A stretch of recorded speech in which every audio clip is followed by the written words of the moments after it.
your CNS is an awesome system designed to be like, hey, watch out for that. Be wary of that. That's a fear over there. But when we don't develop a central courage system, we allow the nervousness and anxiety to rule our lives. And we've never created any sort of construct to go, oh, hey, thank you, nervous system, for doing your job. I object to that. I understand you're trying to keep me safe.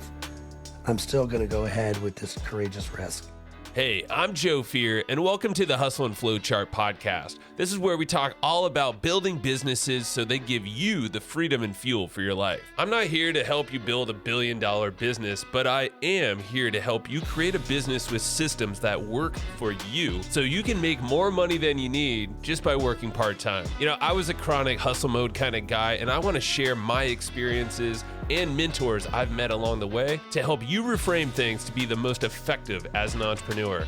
I wish I had this guidance and insight when I was younger, so that's what I'm doing here for you. Please share and enjoy.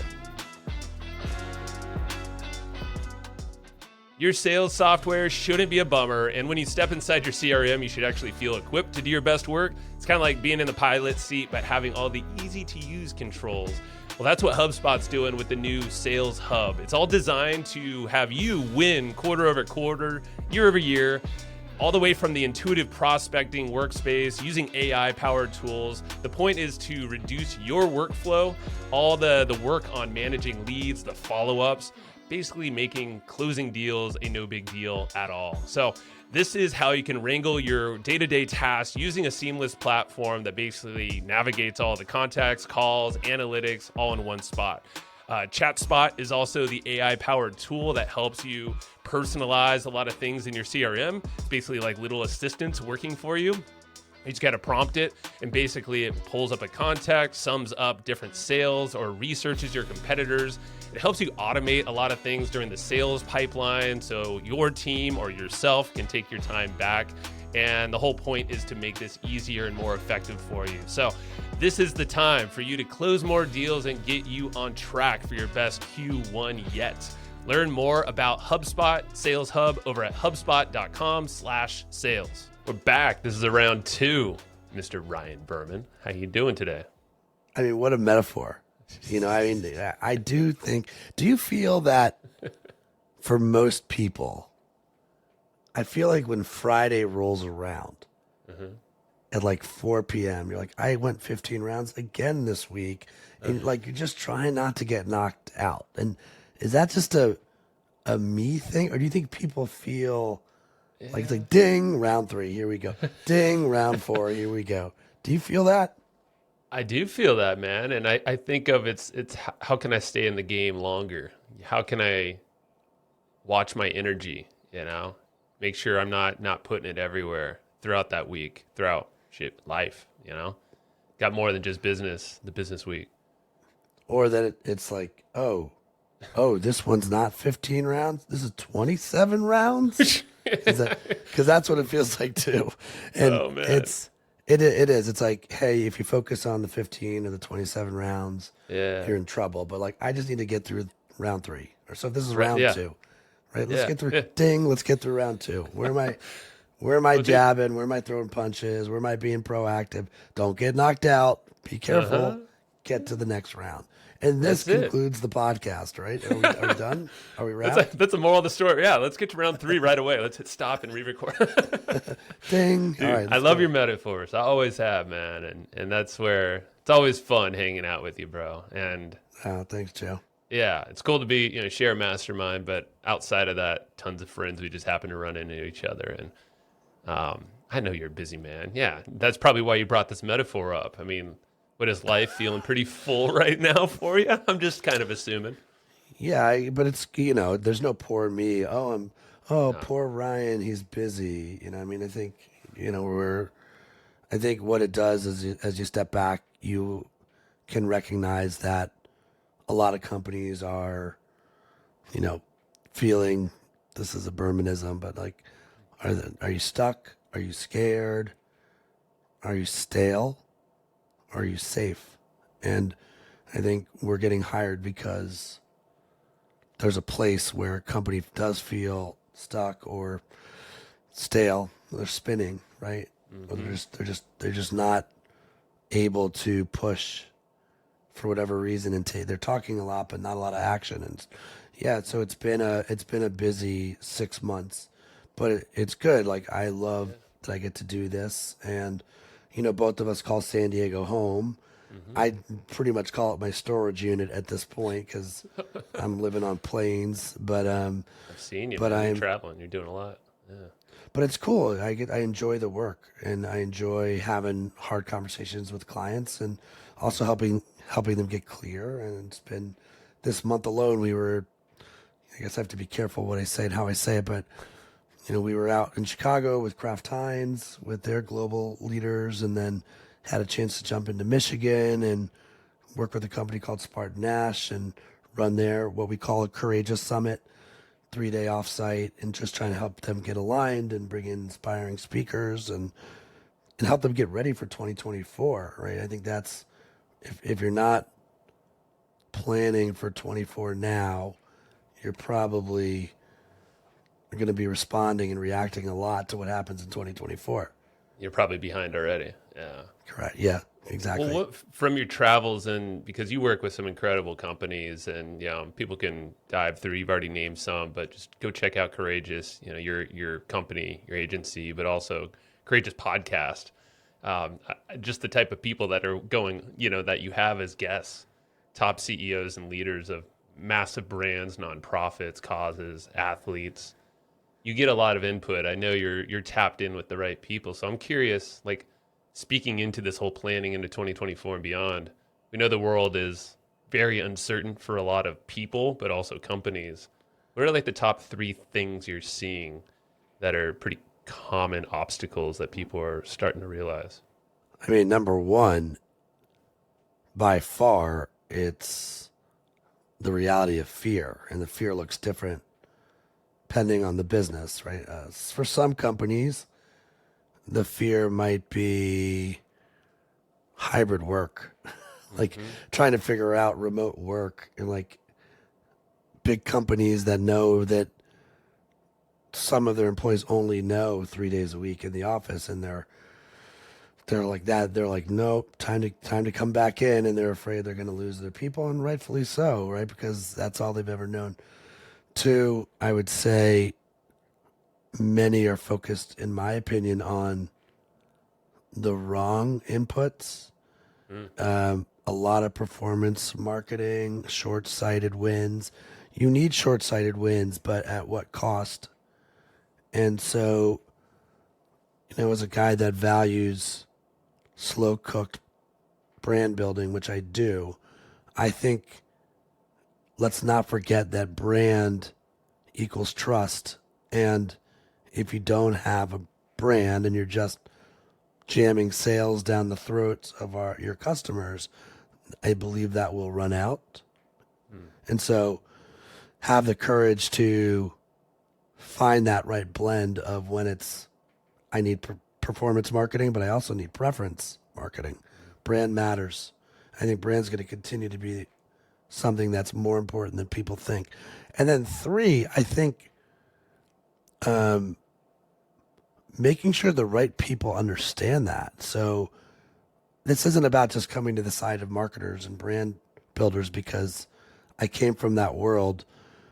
I now have the luxury of going behind the curtain and sitting with ELTs, executive leadership teams, or C-suites. And if you break down the makeup of a C-suite, like 85%, this is me throwing a dart, by the way, 85% are on one side of the brain, right? Chief legal officer, chief technology officer, chief sales officer, chief executive officer, chief information officer, right? And then there's this poor, sad chief marketing officer that's trying to like hold their position on the importance of story. And the story, I think the story goes something like this. Hey, chief marketing officer, where are the customers? We need customers. Can you get it at this cost? Can you justify that? Where's the data? And I believe that if there's one story that rules them all right now, it's that, hey, everybody else in the C-suite, don't forget that the story starts on the inside of the culture. Have you landed on something that's real that can then work on the inside and truly be shared on the outside? I just had a conversation this week with Xanthi Wells from Pinterest. I think she's going to come on the podcast. She's a badass guy. She's so cool. And she's like, I don't think I'm giving anything away. She's like, I've never had a big idea land faster with the culture. And so she gets that when you get it right on the inside, retention goes up, word of mouth goes up, people stay longer, people want to rally around that idea. And a lot of agencies, I think, right now are being told, hey, can you help me find customers? So they're telling a story to the outside world, and it may or may not be in alignment with the reality of the culture. And I think this is the biggest mistake that companies are going to continue to make in 2024 and beyond.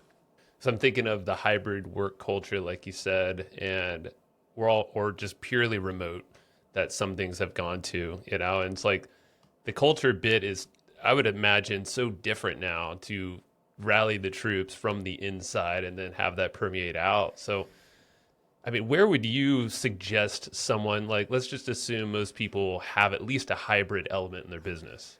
Maybe it's fully remote even, and people listening here. So, like, where would you start to focus on that internal bit that can then permeate out elsewhere?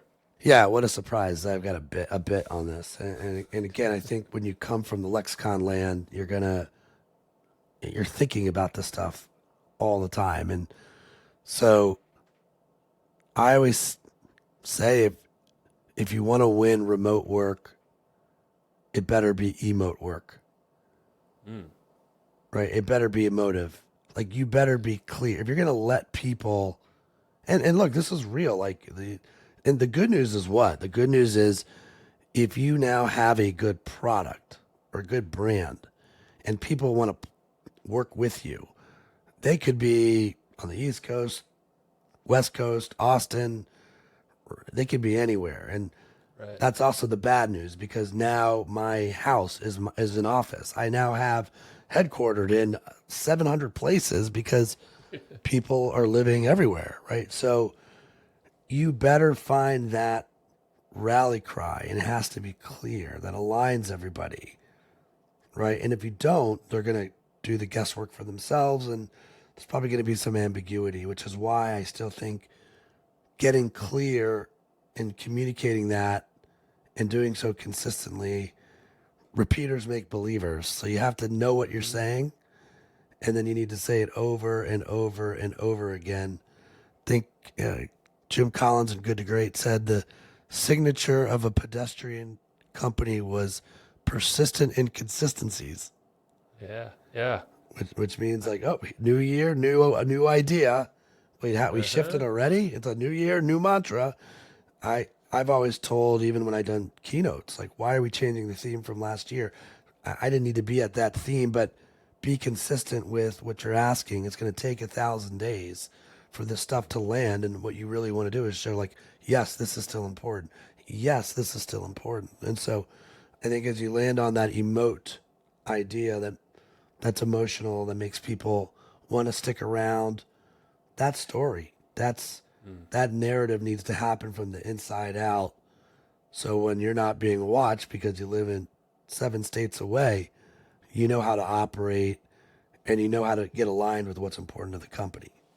You know, that permeates everything, I would imagine, that goes out onto the website, that comes out in your content. Obviously, it starts with us as leaders, with our team. So reminding folks, like, are there actionable ways that you find people get the most success out of this to start that momentum and keep it up? The whole boxing round analogy again, it's like, 500 rounds later, it's like we better be kind of stout, or, piping the same kind of thing to everyone for consistency. Yeah, well, I think, this is probably not surprising, but words matter, right? How you say it and what you say matters. And have you landed on, just to talk about the old know your why, right? It's like, It's not just know your why. There has to be a rally cry in that why. What is the rally cry that people want to stick around for? And it is incredibly complicated to come up with something clean, simple, that can break through the complex. But when, again, you're not there to defend it, it can sing and hum on its own. We talk about at Courageous, we joke like fighting fear since 2019. We're corporate fear fighters. Like we want to hunt the fear that's inside your organization, and we want to bring it to the surface. We want to address it versus suppress it. And I think it starts by having the hard conversation of like, all right, where's the fear? Is there an industry fear that could take the whole vertical down, yours included? Or are you the vertical fear? Are you the industry fear? Right? Is there a perception fear, which is marketing? Right? We always said we were this, but the world sees us as that. Okay, now at least we know what fear we're trying to take down. Is there a product fear? Where could the product be better? Have we addressed that? Are we putting the investments toward that? Is there a service fear from a customer service standpoint? Is there a personal fear? Right? Like, I'm afraid that if I speak up, I'm on an island and I'm going to get fired. So the frameworks that we have in Courageous, we always say that fear and courage are brothers. They're two sides of the same coin. You can't get to the courageous move without first channeling it through fear. And so helping our companies fight that fear, hunt that fear, understand that fear, and shrink that fear down is usually where we start. And then, this is very soapboxy, so forgive me, but like, if you don't know what you stand for, you never know when to take a stand. And that's where we think, oh, okay, we said we stood for this. Method Soap, the people against dirty. Are you for dirty or against dirty? Joe, are you for dirty or against dirty? I'm against it, I guess. I don't know. I kind of want to be for it, though, just if I... I can tell you only in one keynote I've shared this with, and they said, it depends what time it is. I was like, okay, touche. Okay, I didn't see that coming, but words. Yes. Yeah, so to me, for us, it's, are we fighting fear? Are we hunting it? Are we bringing it out and addressing it with the leaders? Yeah. I would imagine when fear it's like that whole awareness thing. It's like once it becomes aware of like what is the fear and clearly define it, go to that whatever place you got to go to hunt down the root of that fear. After you realize it is fear that might be stopping you, because that's probably even the awareness is before even finding the root, I would imagine. And then I'm sure that builds us to the courageous point, where we can actually start to feel confident about like, oh shit, yeah, that's the thing that's been keeping me stale, stagnant, whatever it might be. I guess I don't have data to support this, but I do wonder how often a company knows the fear, but just haven't addressed it, are afraid to even bring it up. Resistant to any of that. Yeah. Right. I mean, that's why one of my favorite little memes that was out there was from Netflix, and they're like, you can do it, keep going, never forget we started at DVDs, right? Like, it's everything is there, and they got that better for them to cannibalize their business than to be out of business altogether. And they figured out a way to address the fear and push through it and move on. Yeah, without losing yourself in the process, and having what you define and what you can take a stand for, which is probably the biggest things, because I've definitely been a culprit over the years of changing things up, and obviously this year, no co-host since the last time. I lost the Mateo over here, but you know what? It's great because it's redefined. It's been this whole year, 10 months now has been redefining what is that, the mission behind what I'm doing here at Hustle and Flowchart, the type of people I want to talk with here and curate specifically so it backs up that mission. Look, Courageous Podcast, same thing. I had a co-host when I started, and I'm great. Like without that co-host, I probably wouldn't have gone into the podcast space. I'm like beyond grateful. We had a podcast, I had a co-host, and I had a producer, and just talked to the producer last week, and still like mutual respect and root for what they're doing. Yeah. But like, I also know how much I've grown since that started. And so that's the cool thing. It's not, yeah, change happens, right? You don't really get a Yeah. say on change happens, but it's, if you can drive the change and you're proactive about driving that change, usually that is an act of courage. And I think when change is driving us and you're responding to that change, that is an act of resilience. I think people Yeah. confuse the two. So you drive change, hitting the gas, that's courage. Change drives us. We're responding. Like none of us voted for COVID, I hope, right? Like we had to respond to that, right? And so you got to see how resilient people were. And as you move forward into what you do, just like me, it's like, okay, where do I get to hit the gas? Where do I get to, I know that community is a big, big piece of what I want to do moving forward. I don't have a lot of Tony Robbins quotes. The one that I do have that I like was, we overestimate what we can do in a year and we underestimate what we can do in 10. And so I launched Courage Week this year for the first time in September. It was more of a digital content that we were sharing. But where I really want to go, Joe, is how do I start to bring all these people together that I've met who, in some ways, it could be really, really lonely to be you as the leader. And I'm like, if I could just connect all these people, good things will come of it. That's the plan.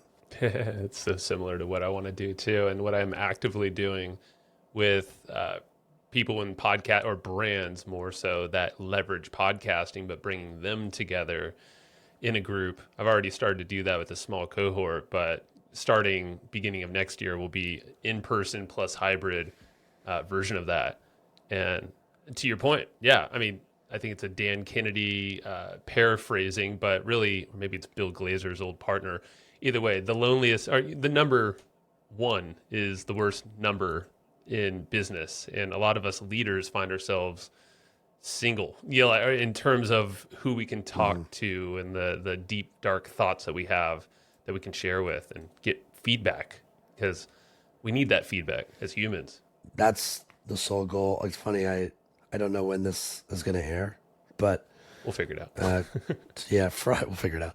Friday, I now have 2 weekly dose of courage newsletters. I've got one that is more intimate, that is an email, and then I've got one through LinkedIn that's a little bit, it's still personal, but it skews more business. And this week's, which will be on Friday, so I'm sure it'll be out in the ether, Yeah. is called the Friend Zone. Okay, tell me more. And it's like the friend zone, our whole lives are like, uh-oh, you've landed in the friend zone. Like, that's not a good place to be, right? And like somehow the word friend has become, in business, the word friend is like a 4-letter other F word, right? And we pretend to be somebody at work, this professional version of ourselves. And I don't even know, for those of us who still go in, there's like this imaginary line when we drive into work where personal you, that's like, did I feed the dog today? And my kids are okay? Sort of moves to professional version of you. And then there's like button down version of you that sounds very smart and is afraid to show off who you really are. And anytime I've done my own purpose statements, it's in my own personal manifesto now, I always come out like, I want to be the best friend ever. I want to be the best friend I could be. And I want to, because it's so lonely to be the leader, and people are scared and they don't know who to trust. And so like, I instantly want to be like, I'm here to be your friend. And my hope is it's not a fake friendship. It's like good things happen when someone has your back. You pick up instantly with people. Yep. At least your friends. Like, I might not have seen Joe. We're a good example. I had seen you in a year when we ran into each other at Amisha's movie, which everyone should go see. Natural Law.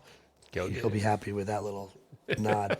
But it was like I saw you a month ago, because we just picked right back up, and That's right. that takes the two of us to get there. Yep.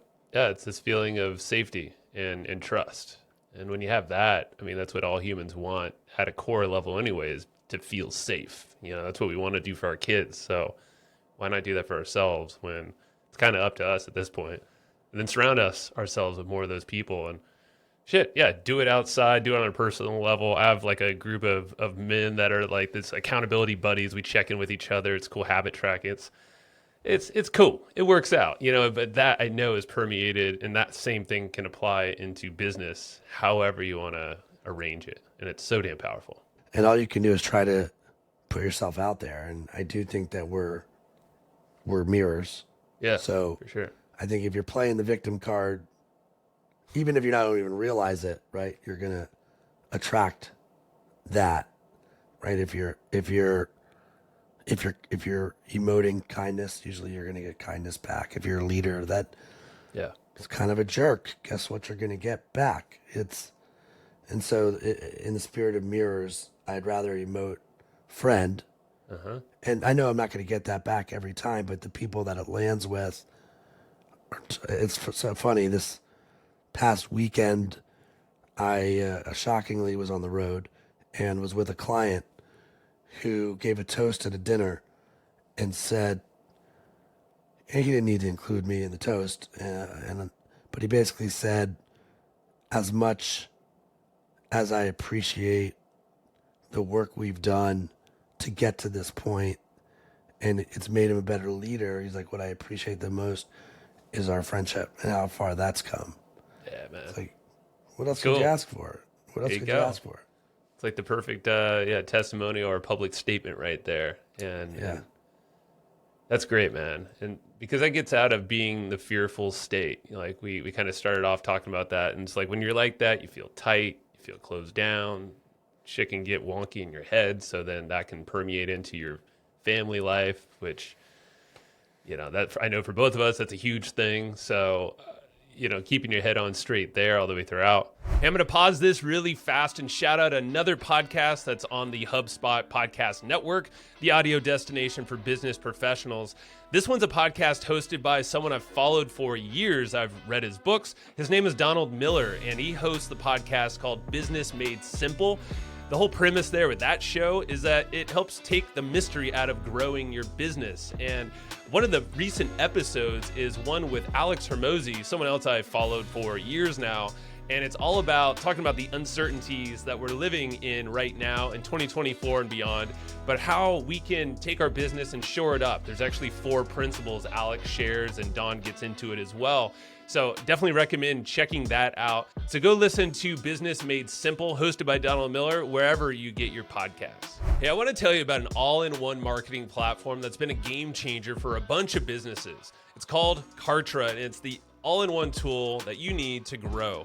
So the point is, you don't need to pay for a whole bunch of different subscriptions because Kartra does it all. So what makes Kartra different is that you can automate everything. Everything from delivering your online courses, sending targeted emails, selling products, and even handling your customer support. So all in all, it's saving you time and a bunch of money. And right now, you can try it out for 30 days. Just head over to hustleandflowchart.com/Kartra and go get that free trial. Again, that is hustleandflowchart.com/KARTRA. I guess I'm curious on your front, now that you find yourself doing a lot, you're traveling a lot. Like you mentioned the newsletters. I noticed that on LinkedIn when I was looking around, I was like, is there a newsletter here too? I got to subscribe. I'm like, that's another thing. You got your podcast, 125 plus or something episodes. How do you keep yourself, what are some actionable ways that you keep yourself? I've always seen you as like the chill, down to earth, fun guy, but you still take your shit seriously. You get the job done and do great things. So what you got? I can't talk about consistency, right? And then not be consistent myself. But in some ways, all these, I don't know, these opportunities that they are deadlines that I have to hit, right? And I'm writing them. I'm not outsourcing any of this shit, right? So I hate the word deadline though. Really, we couldn't come up with a better word than deadline. Really? Yeah. But in some ways, there's a little bit of, oh, thank you, Fier. I have to hit this deadline, right? Thank you, Fier, for being there so I can't procrastinate. And then I find that, and sometimes it's hard, right? But being able to still write it out is helping me get crystal clear on my point of view. And Are you saying write it out, like whatever that vision is or that thing is, to just yeah, clarify whatever your mind? yeah, like I knew, like the newsletter that I was talking about for LinkedIn, I knew that I wanted to, it's always stories, but I knew the story I wanted to tell. Um, I'll give it to you here too, I guess. I think I started it off with what has two thumbs and keynotes on Thanksgiving. And I said, allow myself to explain. It was 2020, and I had been found by the woman who uh, reports directly into the president of Kellogg's in Europe. I'm now Kellanova. And how cool is the internet that she found one of my, your future is safe with change sizzle reels. And I guess a few months prior, David Lawler, who's a badass president of Kellanova Europe now, had given a talk about staying brave at Harvard. And so she felt, knowing her boss, that I would be like, hey, simpatico. Yeah. And, she was right. A few months, 6 weeks later, I was hired, give the green light, and guess what? Europe doesn't give a shit about Thanksgiving. so, Good point. so 6 a.m. I was going to be on live on a virtual keynote, and then that was a 90-minute keynote, and I was going to come back the next day and run a courageous conversation with some of their leaders. And I think I made the point in the note. You'll see where this is going, but listening, truly listening, is the currency to connection. And I had made demands on, like, I need to, like, have access to no less than 5 leaders, and I'd love 30 minutes of their time. I know they're busy, but if I'm going to be successful, I need to do a leadership lab. And the next thing you know, I'm like, the power of Zoom, right? Oh, yeah. I was in Amsterdam, I was in Paris, I went to Moscow, I went to Manchester, I went to London. I had met all these amazing people and was very surprised to learn that the last person I met, who English wasn't their second language, she sounded like me. I'm like, oh, you're in Manchester? She was an American who was a high performer and Yeah. and was asked to, like, basically, she was partially running the show in HR over for Kellogg's. We hit it off. Thanksgiving came and went, did my thing, came back. A few months later, she reaches out. She's moving back to Kellogg's US. And she ended up hiring me to do something there. And she recently left the business and is now the CHRO of Spartan Nash. And we have a real friendship. Like, it's truly like I'm in the friend zone with her. And again, Yeah. it took me to the end of writing that to land on the friend zone. I knew this is the thing I wanted to talk about, but I'm like, wow, when did friend zone become a bad thing? Friend zone Yeah. should be like the best thing. Like, do everything in your power to land in the friend zone, because then that means you're through the bullshit, you're through the fear, you're through the ego, you're through, is this person trying to take my job? You're like, oh, this is a shared thing that we're trying to work on together. And so every week now, I have 2 opportunities to sift my way through thoughts like that and try to crystallize something that can help people do better and be clear what they do. And like, how is that a bad thing? I just get sharper at what I do just from Yeah. doing that. I'm sure you feel the same way with the podcast, right? I do, man. And that's exactly why I continued it, after Matt left. And because for a while I was on the fence, but then it came down to I need an outlet. I had this pull. It was early January, or I don't know, December. It was right around New Year's. And I was in Sedona in Arizona on a trip with family. And I was just like, I gotta fucking do this.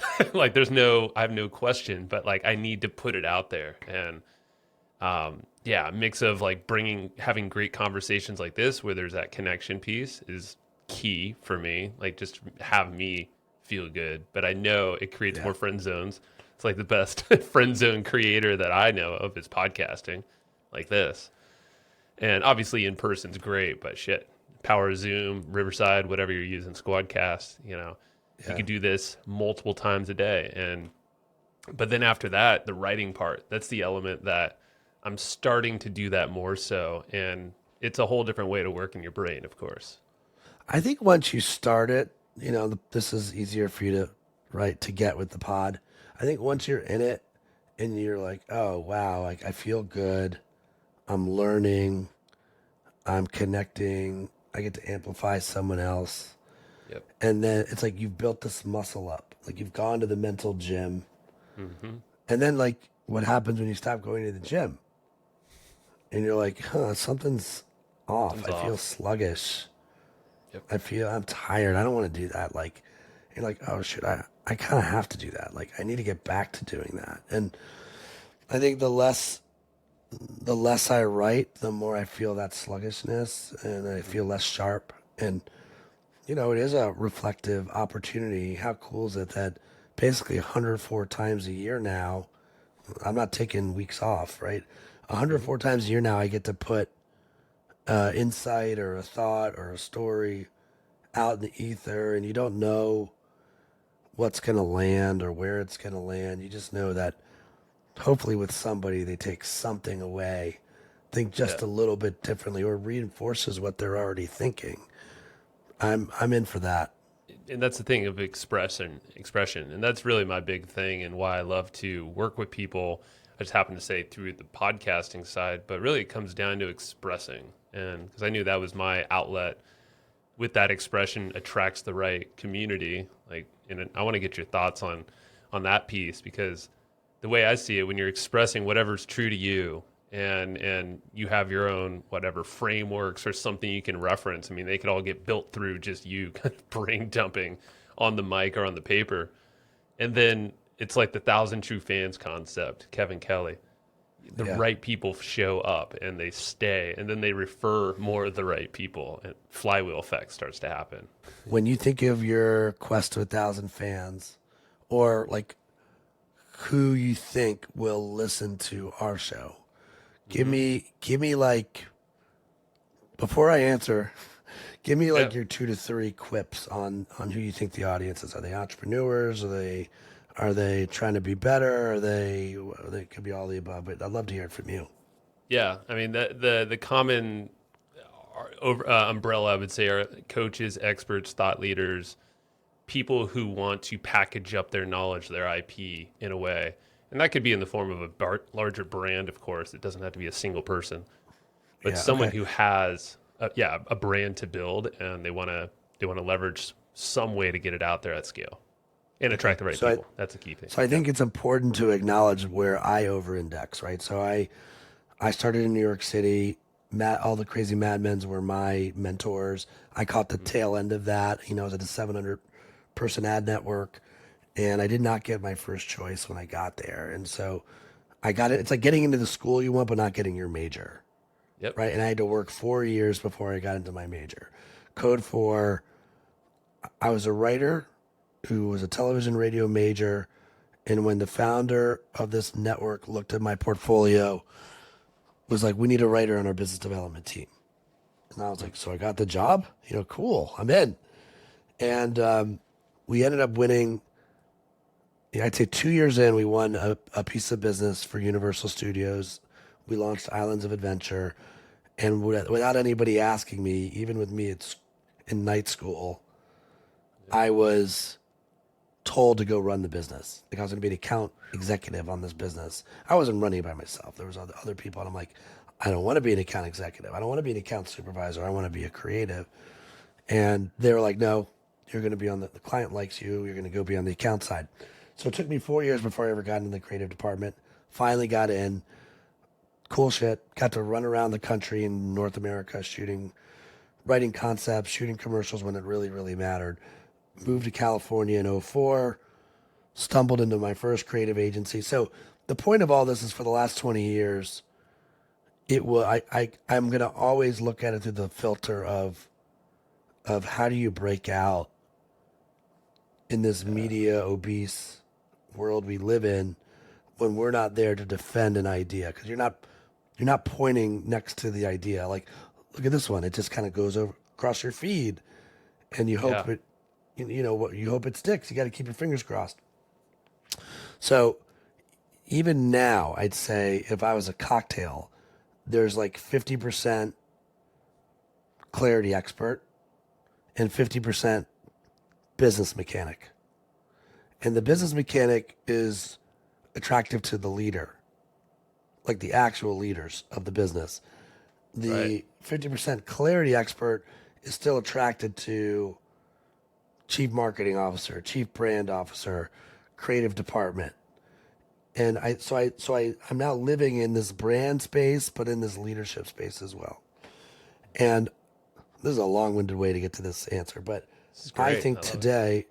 today in business, we were always taught through marketing to differentiate, right? Pick a lane, make sure it's the right lane, and then just like a heavy dose of that over and over again, said differently, done differently, but with the sentiment of that, like the transfer that's taken away is that.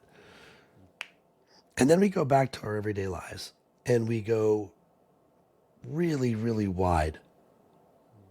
And we try not to offend anybody. There's 350 million people in the US alone.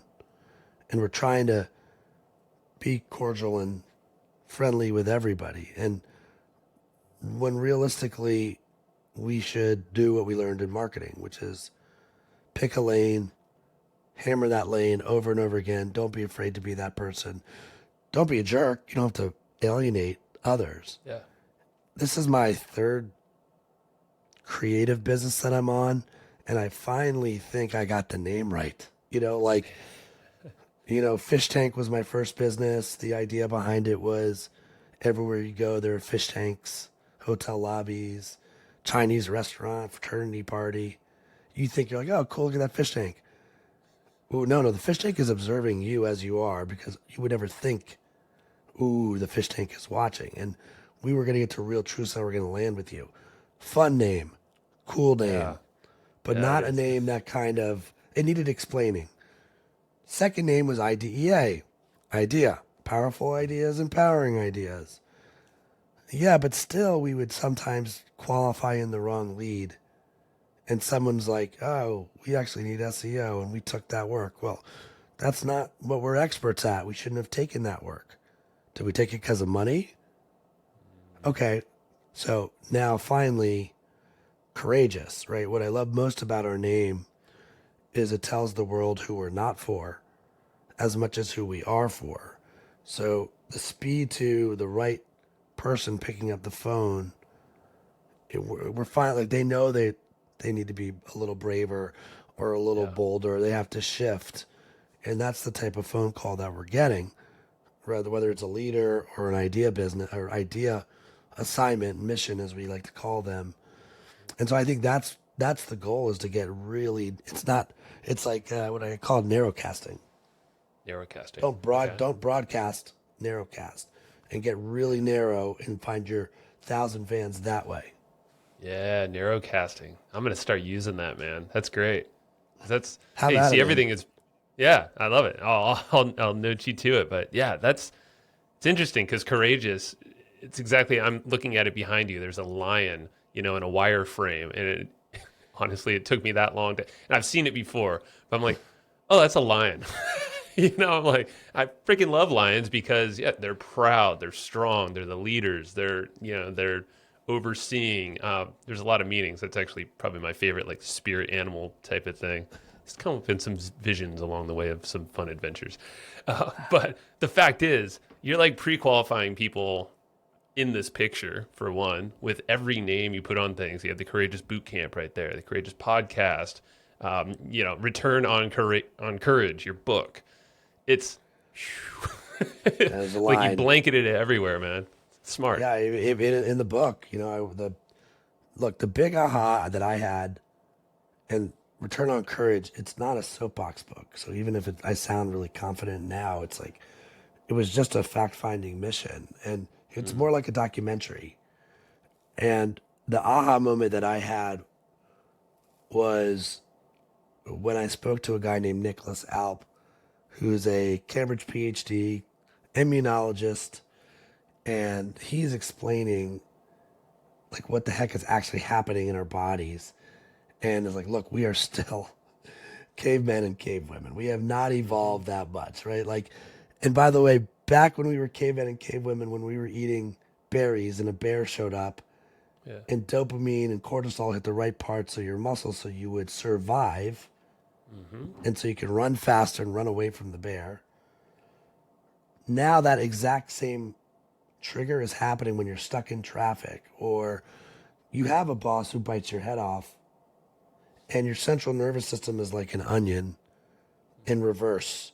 And that shit that happened in high school is still there if you haven't dealt with it.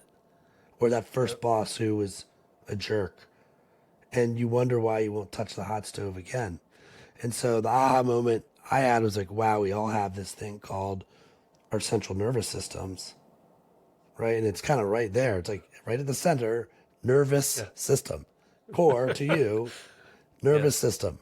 And we never developed a central courage system to combat the realities of what your CNS is doing. Your CNS is an awesome system designed to be like, hey, watch out for that. Be wary of that. That's a fear over there. But when we don't develop a central courage system, we allow the nervousness and anxiety to rule our lives. And we've never created any sort of construct to go, oh, hey, thank you, nervous system, for doing your job. I object to that. I understand you're trying to keep me safe.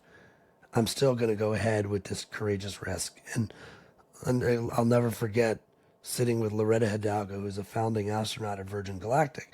She's about to get rocketed up into space, and they're shaking, and she's like, fear is just a data point. It's evolutionary. She's like, thank you, Fier, for trying to keep me safe. And no, we're going. And that was it. Yep. That was like, so again, central courage system, return on courage, courageous. It's all aligned. Yeah, I love that. It's just a data point. But guess what? We've done a lot of other data points in this rocket to ensure that this is going to be a successful journey. Damn, that's cool. I like that. And maybe the last like the central courage system. Is there like a quick framework or something we can just wrap on that and leave people with something tangible? Yeah. So what I'd say is it's not something we'll nail in 4 minutes, 5 minutes, right? But Right. the CCS, as I like to call it, is what's covered in return on courage. And what I think we can cover framework wise is the first exercise I tried to look at when I was writing return on courage was the definition of courage. So the existing definition is the ability to do something that frightens you. And I struggled with that. I struggled with that for a number of reasons. First, who the hell am I to question the dictionary? Didn't go to an Ivy League school, so like I questioned who, am I the right person to challenge the dictionary? My last name's not Webster. But then I was like, well, where's the utility in this definition? Like, and who wants to do frightening things at work? So I was just trying to come up with a better definition of courage, and where I landed, and this was after like 2 years of talking to, people that are brave, that are bullish, and that are brainiacs. And where I landed was 3 levers. There's knowledge, there's faith, and there's action. And as you think about your life, anytime you were going to take a risk, how often have you known the right thing to do and you felt it was the right thing, and then for some reason you never leap? And the irony is 2 of 3 in any direction is something else. So knowledge and faith without action is paralysis. Faith and action without knowledge is a reckless move. And knowledge and action without faith, if you're numb on the inside, and when we talk about faith, we don't mean it in the religious sense, but the intuition, inner belief, all the feels sense. Yep. If you have that knowledge and you have that action, but you're just kind of going through the motions, you're probably working on safe. You're working on status quo. So you have to have all three: knowledge, faith, and action. Where I then took it in for the book was, okay, which knowledge should I follow? How do you build faith within yourself, within your teams? And where should you take action and where shouldn't you take action? So the framework that's in the back half of Return on Courage, it's called the PRICE framework. There's a price of becoming a courage brand. If it was easy, everyone would do it, but PRICE is an acronym. It stands for prioritize, rally, identify, commit, and execute. So prioritize through values, rally believers, identify fears, commit to a purpose, and execute your action. And in the book, each letter is a chapter, and after each chapter and after each letter in the framework, there's worksheets that you can start working on to get clear so you could build conviction to confront your fears and to find your cause so you can take on change. Get Return on Courage, y'all. Yeah, because that's your playbook. That's your playbook. But you set it up perfect, man. Because I've read it and I want to reread it now after even just this year of change in my own entity, whatever, my own being. So, and then Courageous Podcast, of course. Go check that out to deep dive. And I love how you interact with people and all of these elements are played into those episodes. It feels like too. Oh, thanks, Joe. And Yeah. I'm psyched, man. I'm pumped for you. I'm excited to see where you run this thing, and then in the spirit of you're in the friend zone with me, brother. I'm here when you need me. I'm happy we're in the friend zone, bro. Yeah. I appreciate you, man, and for being just sharing so openly too. And you've always been a wealth of knowledge and inspiration for me. I hope it's the same for those watching and listening, man. So let's go run into each other again sooner than later. All right. I'll see you in 18 Please. months, Joe. No. All right, fine. I'm sure I'll see you soon. We're other Berman. I'm sure other Berman's listening. He's been waiting for a shout out here. So what's up, Eric Berman? We'll see you soon. I was gonna call you Joe Rogan on accident, but I'm just kidding. Dude, you got it. Not gonna. This week in Michigan, 3 times people are like, "Are you related to Joe Rogan?" There's worse things to It's hear. not bad. No, No, that's a great thing. Well, it's feeding my algorithm. So I mean, like we mentioned him. No, I'm just kidding. Yeah, man. No, we'll be hanging again. And Cool. Berman, if you're watching, sorry you didn't get the shout out until now. First time it was a little earlier. Yeah, Inside joke over-under for was those like who are watching. 46 minutes was the over under. Right? I did it. All right, brother. Thank you. See See you, Joe. Thanks, buddy. All right. That's what I got for you today. And remember, it's not all about living to work. It's all about working to live, if you need to do the work. But, work can be fun, and it should be fueling for your life. So, if you enjoyed what you just heard, if you got some nuggets of wisdom that you want to share, or you're just noodling on right now, please go tell others the way that people find this show and how you can help others get their aha moments is through word of mouth. So if it is telling your friend, telling your family, sending an email to your list, writing a review, or whatever it might be, everything helps. So thank you so much for listening to the Hustle and Flowchart podcast, and I will see you next time.